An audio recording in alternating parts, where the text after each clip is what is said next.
Mr. Chairman,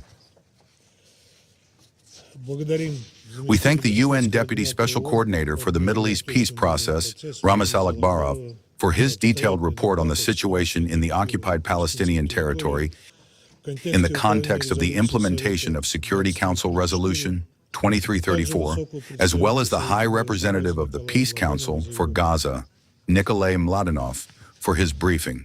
While the entire world watches with horror the aggression unleashed by the U.S. and Israel against Iran, which has provoked the destabilization of the Middle East and global markets, the degrading situation in the occupied Palestinian territory, and in particular on the West Bank of the Jordan River, undeservedly remains in the shadows.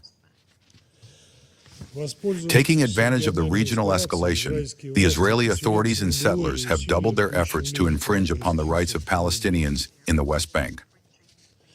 Since the beginning of the war, the number of road closures and checkpoints has increased by 80%, and additional military contingents have been deployed to Palestinian lands. 40 hectares of land have been confiscated from local residents and municipalities for military needs. Since the beginning of the year, settlers have forced 1,500 residents out of the West Bank. As a result of the actions of radicals and security forces, 29 Palestinians have been killed. Of particular concern is the increase in the volume of weapons issued and permits for their carrying to settlers in the West Bank and East Jerusalem under the pretext of ensuring security, which leads to further escalation of the situation.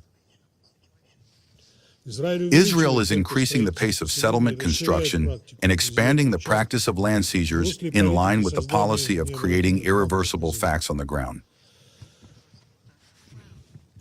Unprecedented decisions have been made regarding the development of Area E1 and the revision of the legal status of Areas A and B in violation of the complex of Oslo Accords, signed and ratified by Israel.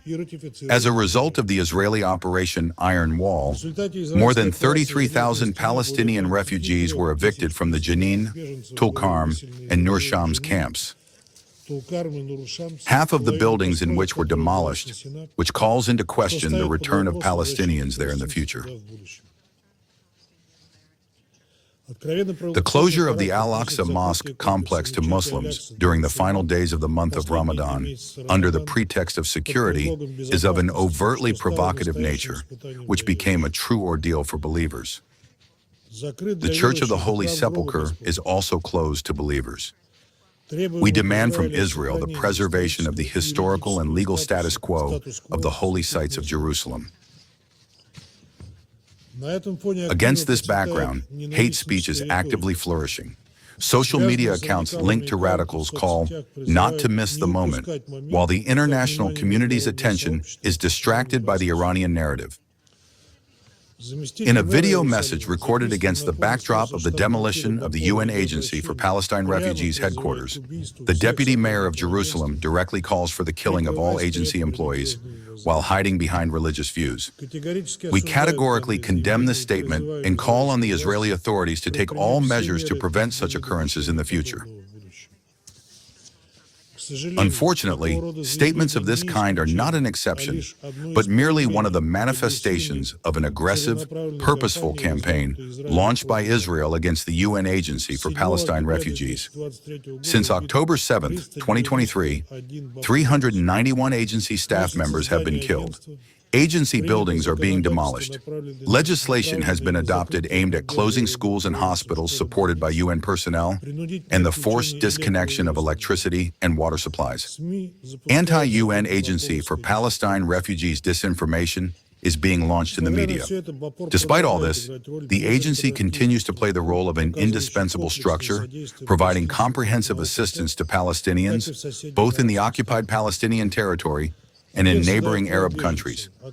The agency provides shelter to refugees, provides medical assistance, provides educational services, and helps with essential goods and food. The mandate of this structure is of particular importance in the generally recognized international legal basis of the Middle East peace process, primarily in terms of assisting Palestinians and ensuring their protection until the moment they exercise their right of return.